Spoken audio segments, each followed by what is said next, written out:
দুষ্ট কোকিল ডাকে রে কুকু কুকু কু। মনে হচ্ছে ভালো গান দেখলাম, গানটা ভালো, গানগুলো ভালোই ছিল। বাংলাদেশের সিনেমা, দেশি সিনেমার জন্য দেখতে আসছি। এটা তো হয়তো ট্রেলার, তুফান 2 হলো আসল মুভি। এত সুন্দর ছবি, আপনার এত সুন্দর আবহ সঙ্গীত, যেটাকে ইংলিশে বিজিএম বলা হয়। মনে হচ্ছে ভালো গান দেখলাম, গানটা ভালো, গানগুলো ভালোই ছিল। তারপরে তার যে লুকগুলো ছিল সিনেমা, সেগুলো খুব সুন্দর ছিল। দুষ্ট কোকিল ডাকে রে কুকু কুকু কু। মনের বাঁশি বাজে রে কুকু কুকু কুকু কু। দুষ্ট কোকিল ডাকে রে কুকু কুকু কু। মনের বাঁশি বাজে রে কুকু কুকু। বাংলাদেশের সিনেমা, দেশি সিনেমার জন্য দেখতে আসছি। আর সাকিব খান মানে তো এখন টিকিট সোনার হরিণ।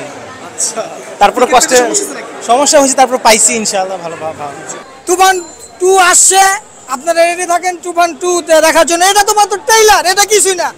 এটা তো হয়তো ট্রেলার, তুফান 2 হলো আসল মুভি।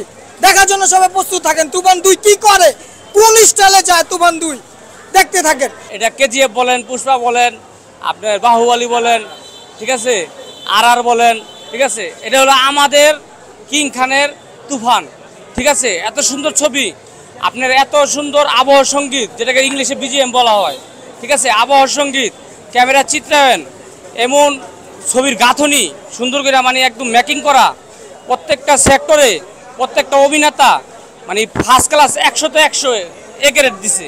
আমি শুধুমাত্র বাংলা সিনেমার ফ্যান, আমি কিং খানের ফ্যান হয়েছি ছোটোকালের থেকে, একদম 100% খাঁটি। এটা আমার অন্তর থেকে, অন্তরস্থলে বলতেছি, আমি কিং খানের ফ্যান ছোটোকালের থেকে, ঠিক আছে, যে শুন থেকে আমার বুঝ হয়েছে।